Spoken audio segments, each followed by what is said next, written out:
Olá, meus irmãos, minhas irmãs, sejam bem-vindos a essa nossa aula de hoje, né? O nosso mini curso sobre Geografia Bíblica. E nós vamos confiar nessa aula de hoje, esse momento, confiando ele ao Senhor, né? Confiando ao Senhor o nosso coração, a nossa mente, a nossa vida, para acolher, né, mais esse conhecimento sobre a palavra de Deus. Que o Espírito Santo de Deus nos guie, nos ilumine, né, nesse momento de estudo da sua palavra, né, da palavra de Deus. Em nome do Pai, do Filho e do Espírito Santo. Amém. Vinde, Espírito Santo, enchei os corações dos vossos fiéis e acendei neles o fogo do vosso amor. Enviai o vosso Espírito e tudo será criado, e renovareis a face da terra. Oremos. Ó Deus, que instruíste os corações dos vossos fiéis com a luz do Espírito Santo, fazei que apreciemos retamente todas as coisas, segundo o mesmo Espírito, e gozemos sempre de suas consolações. Por Cristo, Senhor nosso. Amém. Glória ao Pai, ao Filho e ao Espírito Santo, como era no princípio, agora e sempre. Amém. Então, vamos dar continuidade, né,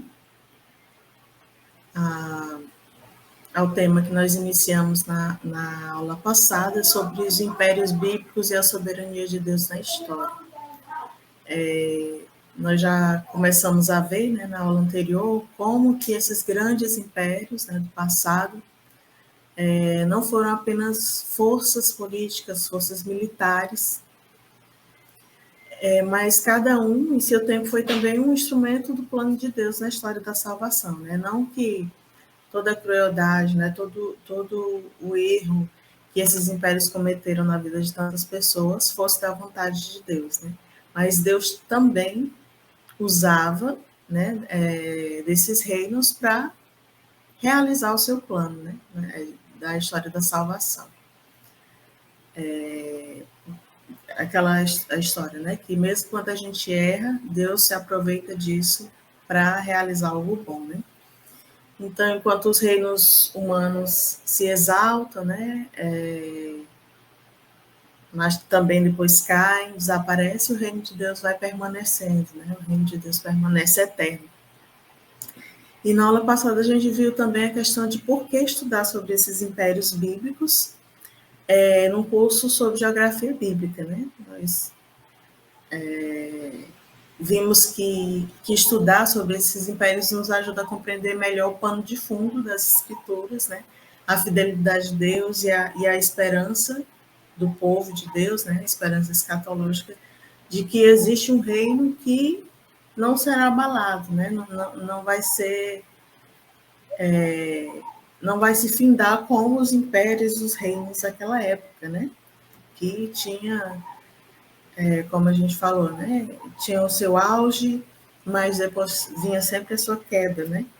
E o reino de Deus é construído em cima dessa esperança do povo de que é um reino que não tem fim, né? Que não pode desaparecer, né? Inabalável, né? Como diz na carta de Hebreus, como ele disse, né? Recebemos um reino inabalável. Então é essa visão que nós temos, né? De que o reino de Deus é inabalável, é aquele reino que não tem fim, né? E a Bíblia ela foi escrita dentro de contextos históricos e geográficos concretos, né? Não foram histórias inventadas, né? Mas ela foi construída e vivenciada dentro de um tempo, né? E dentro de um território. Então, ao conhecer esses impérios, né, que dominaram o povo de Israel, né, como a gente viu do Egito, da Síria na aula passada, vamos ver também da Babilônia, da Pérsia, da Grécia e Roma, nós vamos conseguindo entender melhor o cenário onde a palavra de Deus foi revelada, onde ela foi escrita, né, como que ela ecoa nas dores e nas esperanças do povo daquela época, para que a gente possa também fazer ecoar nas dores e esperanças nossa hoje, né, do povo de hoje. Então, isso vai nos aproximando cada vez mais dessa palavra de Deus que estamos querendo conhecer melhor, né? Então, a gente viu também na aula passada, né, o conceito de império, né, e também a diferença entre império e reino. Então, na antiguidade, o império era uma estrutura muito grande de poder, né, enorme de poder. Então, o império dominava um vasto território, né, dominava vários povos, geralmente com muita força militar, né, sob um comando de um único imperador, né. Era uma pessoa que imperava sobre vários reinos que eram dominados, né? E já o reino é uma estrutura menor, mais homogênea, né? É governado por um rei que tem uma cultura mais unificada, né? Então eles buscam viver ali a sua cultura própria dentro do seu território e assim vão seguindo, né? Então, ou seja, o império ele era uma junção de muitos reinos sobre um só governo, né? O governo do imperador. E um reino, para a gente entender melhor, né, que um reino ele não é um império, mas o império é um reino porque ele segue a estrutura da monarquia, né, de ter um rei, um dominador, né, mas que o império é uma estrutura mais ampla do que um reino. A gente viu também a questão da linha do tempo, né, na aula passada, né,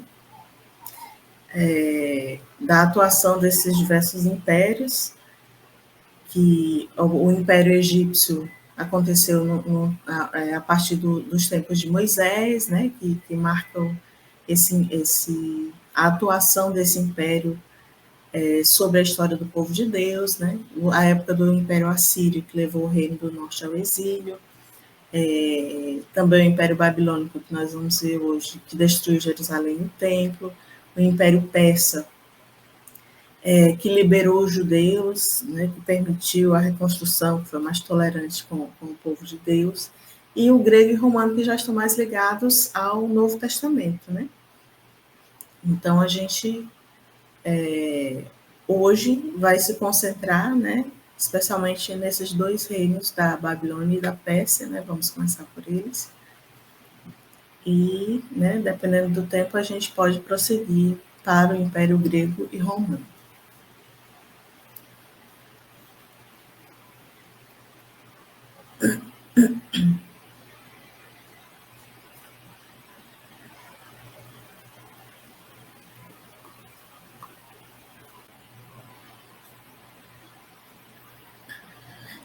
Então, sobre o Império Babilônico, né?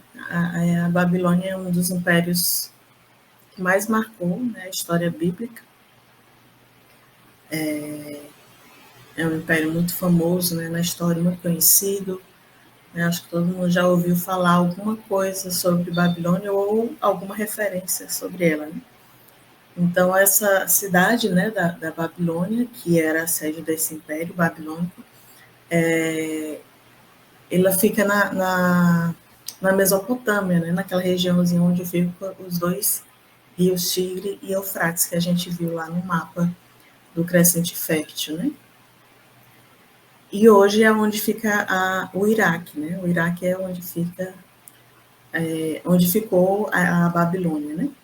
Então, é uma terra fértil, rica de recursos, né, como a gente viu, onde surgiu muitas cidades, muitos impérios. Né? Então, é uma terra que tem uma história muito vasta, né? E que no século VII a.C., a Babilônia, que antes era dominada, né, pelo Império Assírio, como a gente viu na aula passada, né, com toda aquela crueldade, né, então a Babilônia no século VII se libertou do domínio dos assírios e com o rei Nabucodonosor II viveu o auge de seu império, né. Então ele transformou a cidade em um símbolo de poder, de cultura, de riqueza, né. Quem nunca ouviu falar dos jardins suspensos da Babilônia, né, que hoje é uma das maravilhas do mundo antigo, né? Então eles também construíam, né, essas estruturas para ostentar, né, o seu poder, a sua dominação, né? Então eles mostravam poder através também dessas construções, né, como o exemplo que eu dei do jardim suspenso da Babilônia. Então, o texto bíblico ele nos conta que foi esse império, né, o babilônico, que invadiu Jerusalém e que levou o povo de Deus ao exílio. Então, como a gente começou a falar lá dos reinos, né, Nabucodonosor foi esse rei que foi um grande exemplo de que Deus é quem governa, é quem guia, né, é quem decide o destino do seu povo, né? Então, Nabucodonosor foi esse imperador que foi de frente, bateu de frente com o povo de Israel, né? E desafiava o Deus de Israel, né? Se comparando a ele ou até se achando superior ao Deus de Israel. Mas que ao longo do tempo ele viu, né, que ele estava errado. No final da vida ele fez aquela confissão de fé, né, de que Deus realmente é o Todo-Poderoso e tal. E que no livro de Reis a gente encontra essa narração de como que aconteceu isso, né, como que foi essa invasão, né, a partir do capítulo 24, né, sobretudo, lá o texto fala, né, que Nabucodonosor, né, que era o rei da Babilônia, veio contra Jerusalém, né, e veio destruir, né. Então, ele veio com todo o exército contra Jerusalém. Então, a gente tem essa narrativa lá no livro de Reis, né, segundo Reis. E o que aconteceu, né, nesse período? A cidade de Jerusalém foi destruída, né, o templo foi incendiado, o que fere muito ao povo, né, porque é como declarar que seu Deus foi vencido, né, não tem poder algum. Os objetos sagrados foram levados da Babilônia, né, e os judeus foram deportados, né. Então, um dos momentos assim mais dolorosos da história de Israel foi essa experiência do exílio da Babilônia, né, que a gente viu que essa questão do exílio, né, de tirar o povo de sua terra, de destruir o seu templo, né, era uma forma de destruir um povo, né, tirar tudo aquilo que fazia eles se identificarem como um povo, né.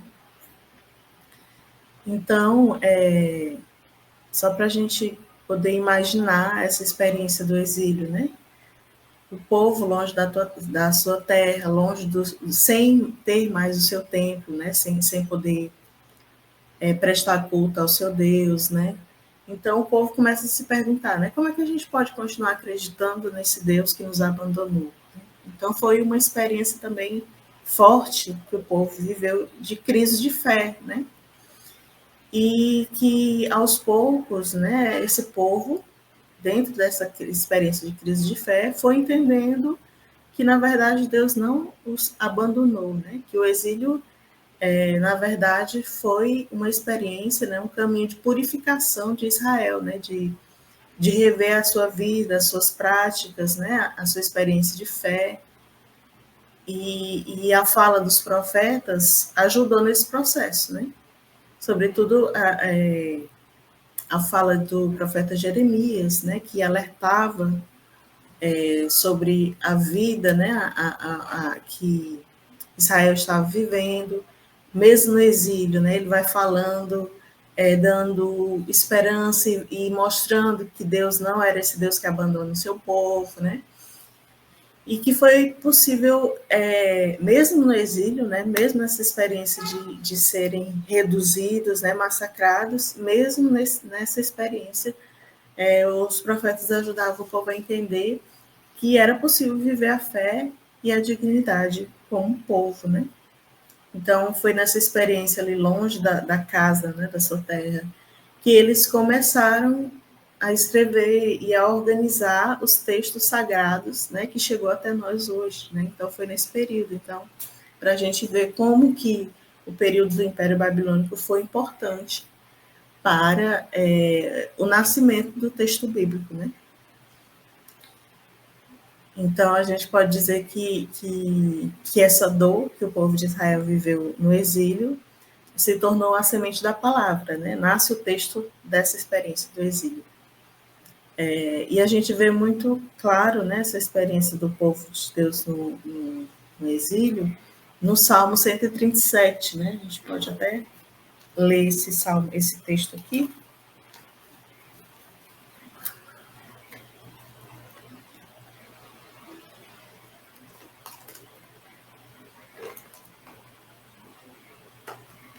no Salmo 137.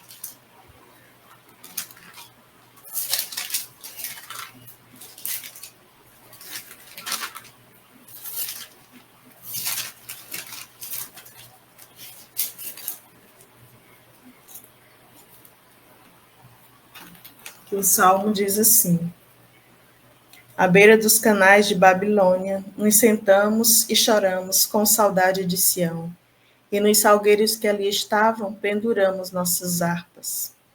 Lá, os que nos exilaram pediam canções, nossos raptores queriam alegria. Cantai-nos um canto de Sião.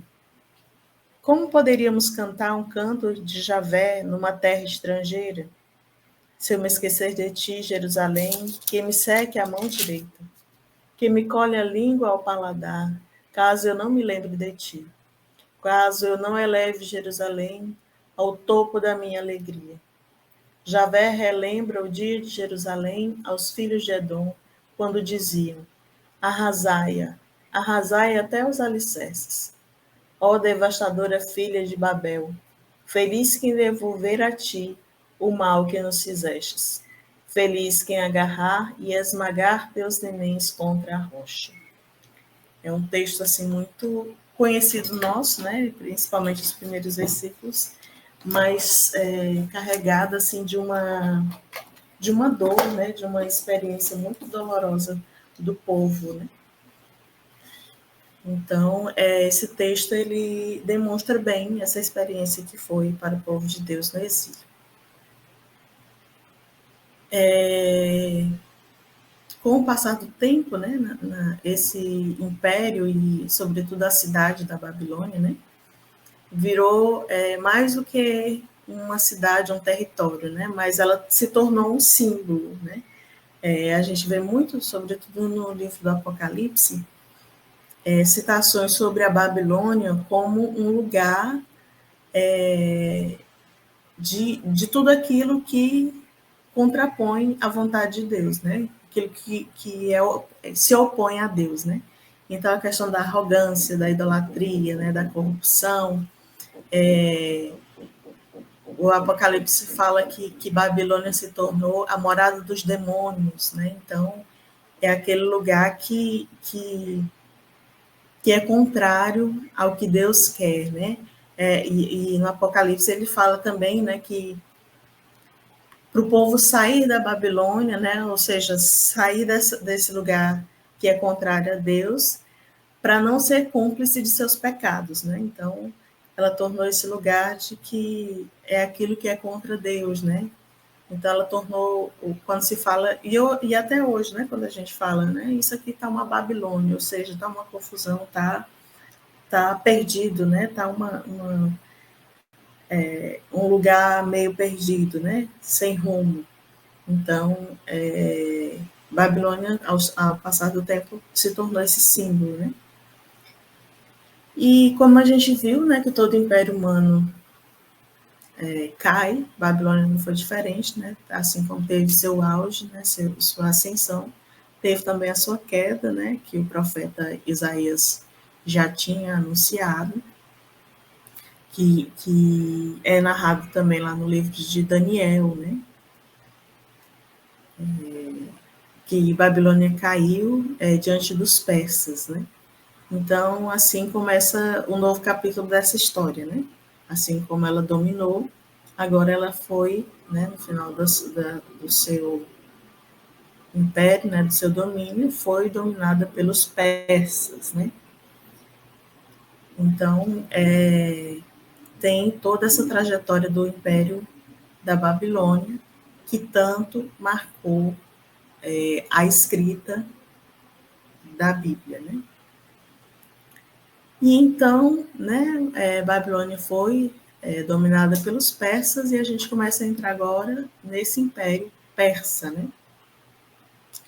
Para a gente entender melhor o que aconteceu nesse período. Então, o Império Persa ele foi fundado pelo Ciro o Grande, né, que surge como um sinal de esperança, né? Então, diferente da Babilônia que quis, né, destruir o povo de Israel, né?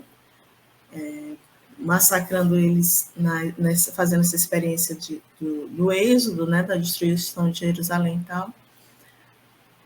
A experiência do povo de Israel com o Império Persa é um pouco diferente, né? Porque os persas eles adotaram uma política mais de tolerância com o povo de Israel, né? Então, em 539, Ciro conquistou a Babilônia e o que ele fez, né? Depois de conquistar a Babilônia e viu, né, que o povo de Israel estava exilado ali, ele no livro de Esdras, né, ele fala um pouquinho sobre essa conquista, né? Ele diz que o Senhor Deus do céu deu-me todos os reinos da terra e encarregou-me de construir-lhe um templo em Jerusalém. Né? Ele tem essa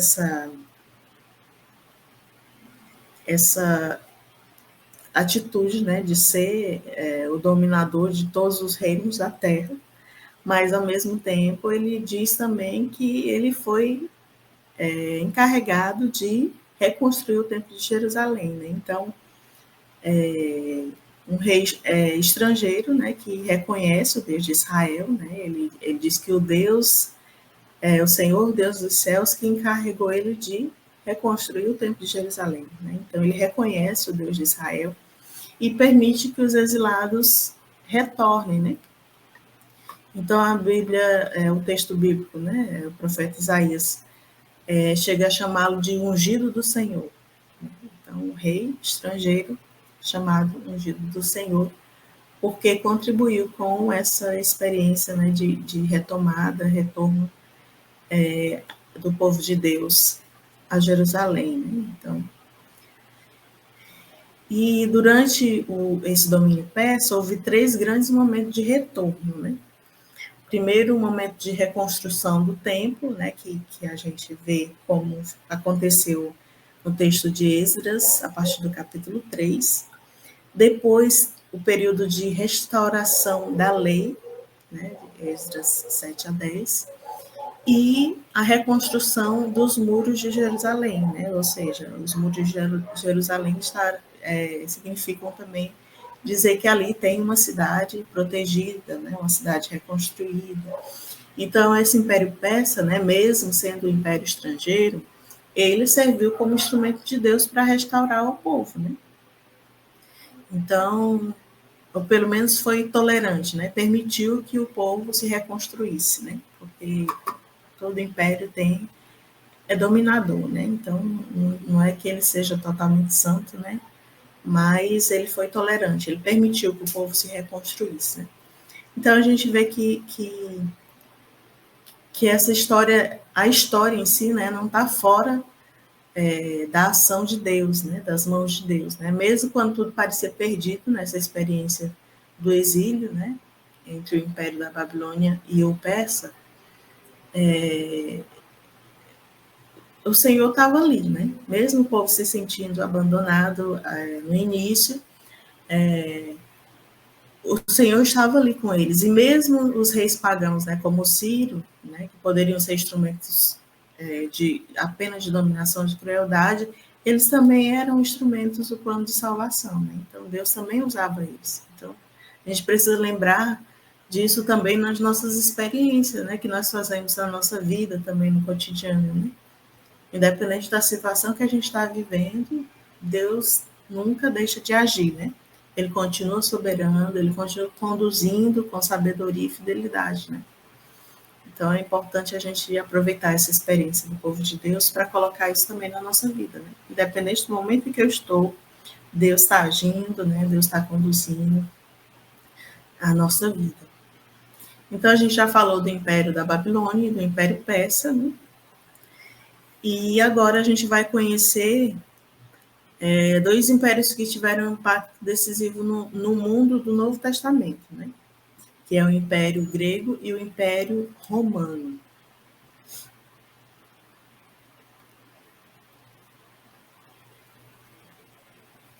Então, são 2 impérios que estão mais próximos de nós, digamos assim, né? Então, quando a gente lê o Novo Testamento, a gente consegue identificar muita coisa ali a partir desses impérios, porque foi a época, o período em que ele foi escrito, né? Então, o Império Grego, né, e a cultura helenística, né, começa com Alexandre o Grande, né, que foi o jovem rei da Macedônia, entre os anos 334 a 323 a.C., né, que ele conquistou vários territórios, né, e levava a cultura, a língua, os costumes da Grécia, né. E esse processo ficou conhecido como helenização. Então, quando se fala cultura grega, né, a cultura helênica, é a mesma coisa, né, ou seja, a cultura helênica é a cultura grega que foi levada, expandida para outros povos, né? Da mesma forma que a gente pode ver hoje os Estados Unidos, né? Hoje menos, né? Tá caindo um pouquinho o domínio dos Estados Unidos, né? Mas ainda assim, né? Como que os Estados Unidos foi conquistando, levando sua cultura a outros países, né? A outros lugares. Hoje, uma das línguas básicas, né, para a gente estudar é o inglês, né? E isso por causa da influência, né, dos Estados Unidos, né? Ou a cultura chinesa também, né? Os produtos, aquilo que é produzido lá, né? E a gente encontra em todo quanto é lugar, né? Então, isso é uma expansão que vai além, né, do seu próprio território. Então, da mesma forma aconteceu com os gregos, né? Eles foram levando sua língua, sua cultura, né, para outros povos, e isso é chamado de processo de helenização, né? Os helênicos são os gregos, né? Então, depois que Alexandre, né, que começou esse grande império grego, morre, esse império ele foi dividido entre seus generais. Então, a Terra Santa, né, ficou sob a disputa entre os Ptolomeus do Egito e os Seleucidas da Síria. Então, foi sobre o domínio dos Seleucidas, né, com o rei Antíoco IV, que os judeus sofreram essa terrível perseguição dos gregos, né? Então, o primeiro livro dos Macabeus, ele descreve esse tempo com dor, né? Então, fala lá, né, que o rei publicou um decreto que todos formassem um só povo e abandonassem suas leis, ou seja, mais uma vez, o povo de Deus, né, o povo de Israel, estava impedido de viver aquilo que eles acreditavam, né? Tinha que viver como o rei decretou, né, que fosse todos um só e seguisse uma lei só, né? Então, nada de seguir a lei do Deus de Israel, né? Tinha que seguir a lei que era proposta pelo Império, né? E a família dos Macabeus, né, essa palavra Macabeus que significa martelo, né, se levantou, né, a partir daí, né, desse decreto, né, dessa proibição de viver suas próprias leis, se levantou, né, com muita coragem e purificou o templo, né, esse ato de purificar o templo de Jerusalém, um momento muito importante que deu origem à festa do Hanukkah, né, que é a festa da dedicação, que inclusive é mencionada, né, no Evangelho de João, né, celebrava-se em Jerusalém a festa da dedicação. Então, mesmo após o Império Grego, né, a queda do Império Grego, a influência dele permaneceu, né, porque como ele se espalhou por tantos lugares, isso foi ficando, né, e que no tempo de Jesus o idioma mais falado era o grego koiné. Então, foi nesse idioma que o Novo Testamento foi escrito, né? Só para a gente ver a importância da influência do Império Grego, né? O Novo Testamento foi escrito em grego por causa da dominação do Império Grego, né? Que se expandiu tanto, né? Nesse processo de helenização que chegou nesse período em que foi escrito o Novo Testamento ser dominado pela língua grega, né? Então, cidades como Cesareia de Filipe, Decápole e até Alexandria, no Egito, tinham forte influência grega, né? Então, ou seja, cidades até do Egito tinham essa influência da Grécia, né? Da língua, da cultura. E em Alexandria foi feita a famosa tradução da Bíblia hebraico para o grego, né? A Septuaginta, que foi muito usada pelos primeiros cristãos, né?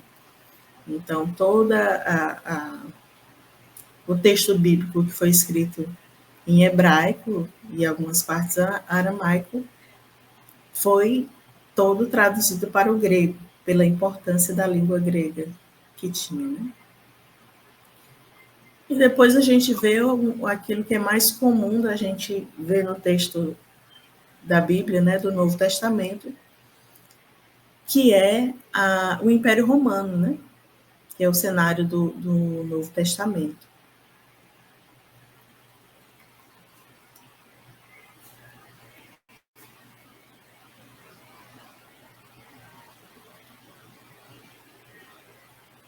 Então, quando o Império Romano ascende, né, e que chega ao território da Terra Santa, a Terra Santa passou a fazer parte de um dos maiores impérios da história, né? Estava dentro do território do Império Romano.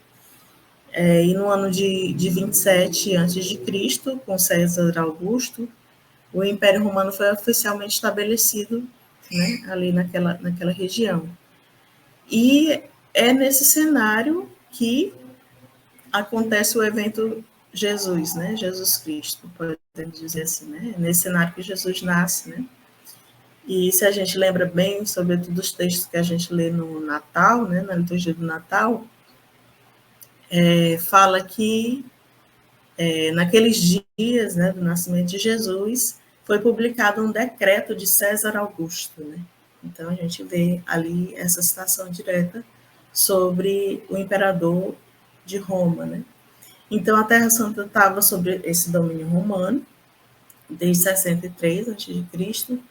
e Herodes o Grande governava, né, com um rei que era aliado de Roma e que mais tarde, né, na época adulta de Jesus, o governador romano era Pôncio Pilatos, que aparece nos evangelhos como aquele que autorizou a crucificação, né?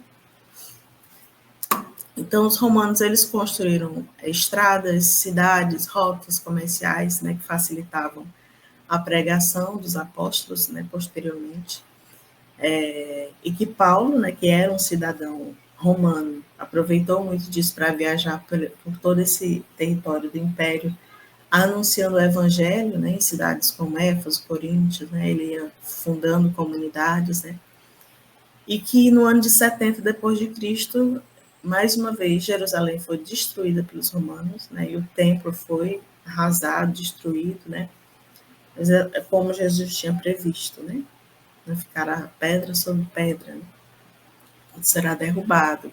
No Evangelho de Marcos 24, a gente vê nessa fala de Jesus. Mas que agora, né, enquanto a gente vê lá no Antigo Testamento a lamentação do povo no exílio, né, com dificuldade de viver a sua fé, agora, na experiência do Novo Testamento, a cidade de Jerusalém, o templo foi destruído, mas que isso não impediu, né, que a palavra de Deus continuasse sendo espalhada, né? Então tem a experiência agora missionária, né, de abertura, enquanto o povo vivia, né, a sua experiência na sua terra, né, no seu templo, agora ela se expande, né, na época do Novo Testamento.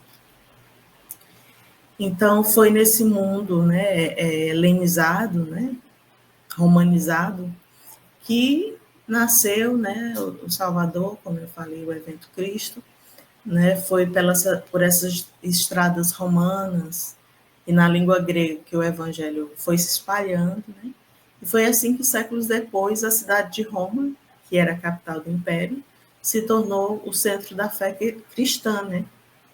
Então, depois que o imperador Constantino se converteu, né, quando parou a perseguição contra os cristãos, né, e com o Edito de Milão, em 313, os cristãos receberam liberdade, né, para viver a sua fé. E, mais tarde, com o Edito de Tessalônica, o cristianismo se tornou a religião oficial do Império, e assim nasce a Igreja Católica Apostólica Romana, né, fruto da fé dos apóstolos, que foi sustentada pela coragem dos mártires, né, pela ação de Deus que transforma, a história, né? Então foi assim que Roma veio parar em nossas mãos, né, nas mãos da Igreja Católica. E agora a gente vai falar então sobre a Terra Santa, né? Especificamente sobre a Terra Santa, né? Tudo isso que a gente viu até agora foi uma grande introdução para a gente entrar dentro desse território da Terra Santa.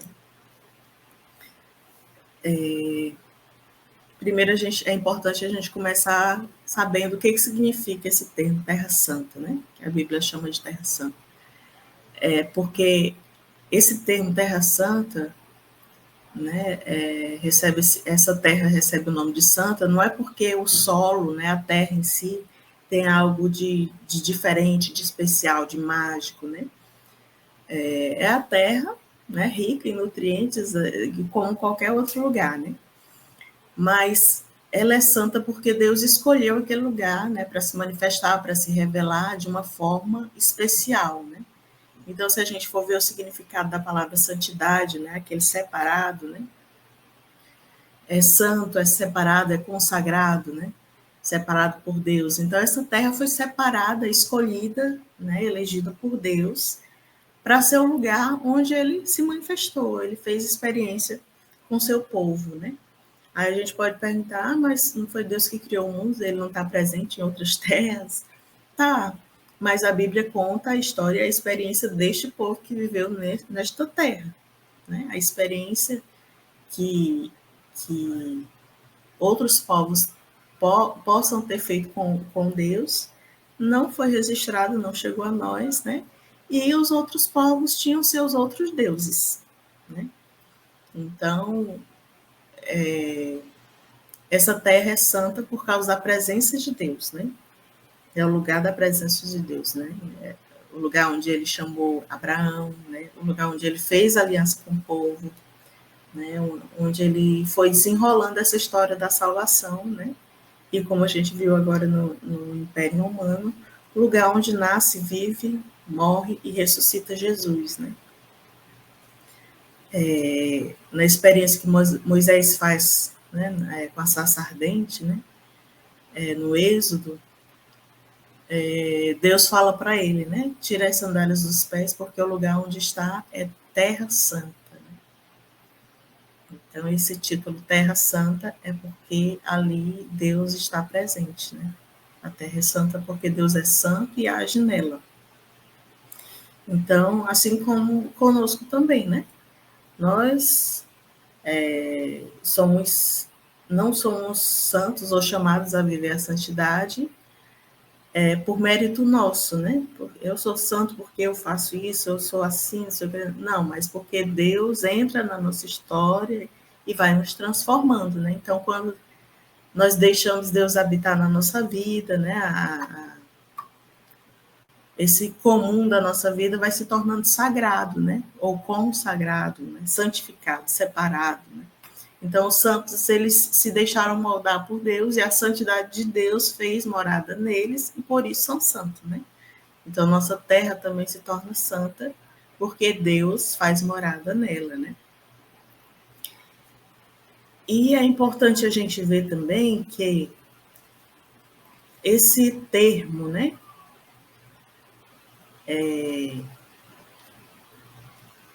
Deixa eu só voltar aqui nos livros.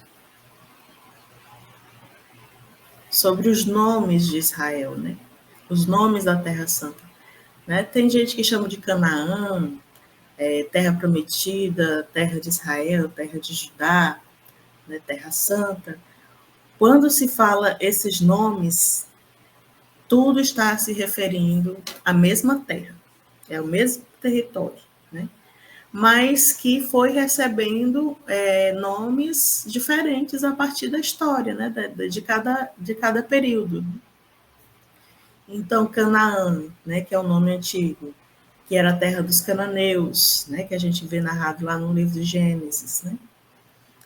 Também terra prometida, porque foi a terra dada em promessa a Abraão, né, que também está narrado em Gênesis. Terra de Israel, que é o nome da aliança com o povo, né? Fez aliança com Israel, né? Então é terra de Israel. terra de Judá, que foi dado a partir da divisão dos reinos, né, de Israel e Judá, então a terra de Judá. E que hoje também é conhecida como Palestina, que foi um nome dado pelos romanos, né, que a gente não encontra na Bíblia, porque foi dado posteriormente, e a gente usa até hoje, né, a Palestina. Então, cada nome mostra um passo da caminhada entre Deus e o povo, né? A terra que é o cenário dessa história de amor entre Deus e a humanidade. Então, todos esses nomes se referem à mesma terra, né?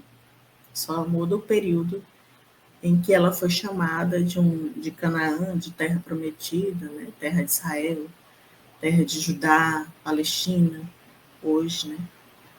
Tudo é Terra Santa.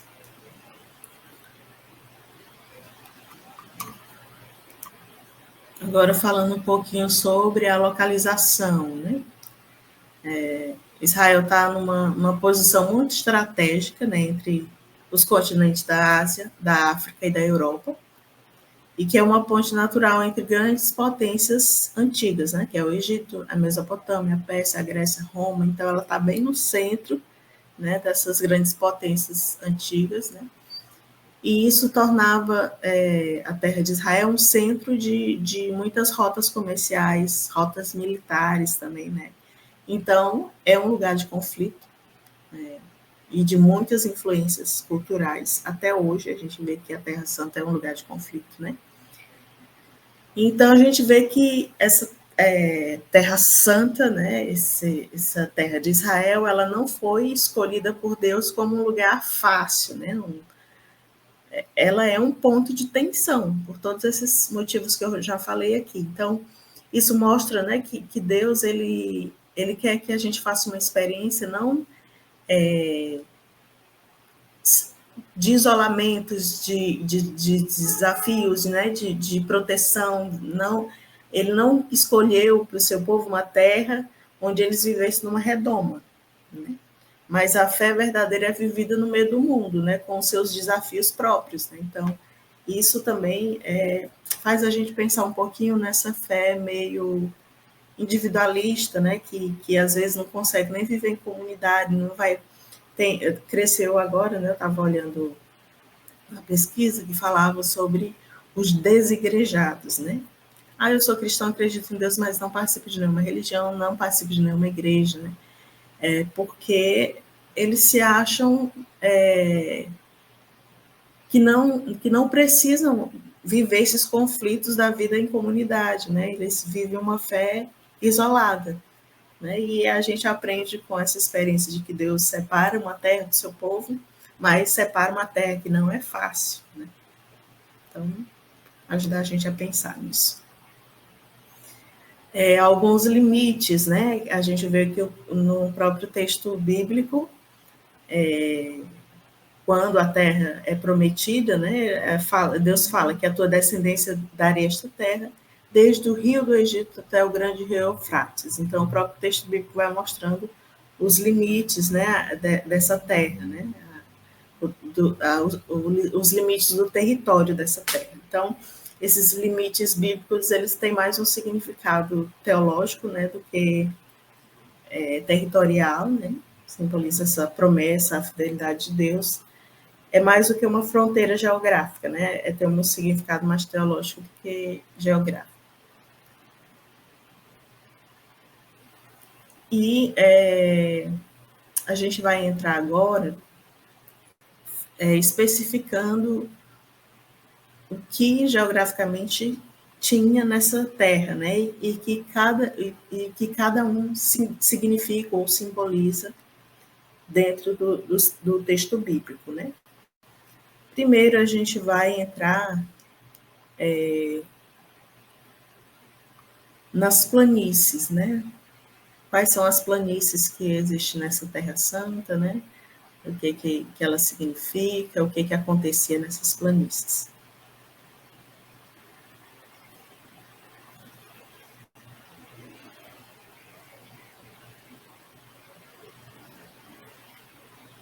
Então, é importante a gente saber primeiro o que é uma planície, né? Que é uma região baixa, plana, né, uma planície, uma plana, que existe entre montanhas ou vales. Então, na Bíblia, são locais de cultivo, locais de criação de animal, locais de deslocamentos, né? Quando o povo precisava ir de um lugar para o outro, eles percorria e atravessava as planícies, né? E era lugar também de batalhas. Então, essas planícies são os lugares mais expostos, mais abertos, né? Onde aconteciam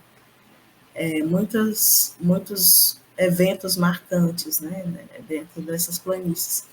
E as principais planícies, né, que a gente encontra citado na Bíblia, primeiro, a planície Acre, né, não é o nosso Acre aqui no Brasil, não, é o da Terra Santa, né, que era uma planície muito fértil, né, que ficava no norte, na fronteira com a Fenícia. Também a planície de Dotã, né, que foi onde José foi vendido pelos irmãos, né, então ali era a planície de Dotã.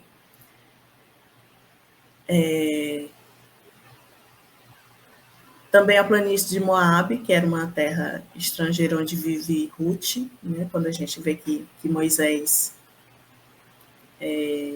mata, né, um dos egípcios e foge, ele foge para Moabe, né, a planície de Moabe.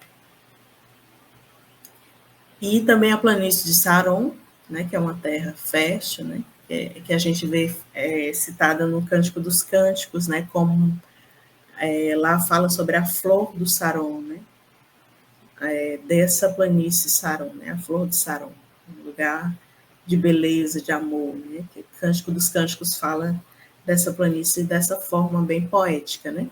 Também a planície de Filisteia, né, que era um território dos inimigos filisteus, né, que é onde ocorre o combate entre Davi e Golias.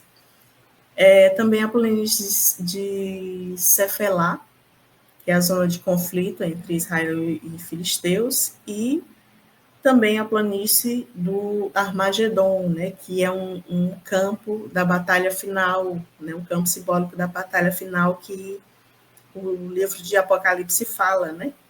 Então, a planície do Armagedon, né, representa essa luta espiritual da humanidade, né? Quem quiser, né, dar uma olhadinha lá em Apocalipse 16 fala sobre isso, né? Então, a gente vê que as planícies, né, esse território plano, baixo, né, entre montanhas e vales, são lugares de batalhas, de reencontros e de encontros e recomeços, né? Então, Deus também ele vai se revelando nesse espaço aberto entre vitórias e derrotas e feridas, né? Então, é importante a gente ver também essas experiências, né, narradas na Bíblia que aconteceram nessas planícies, né? E também temos os vales, né, da Terra Santa.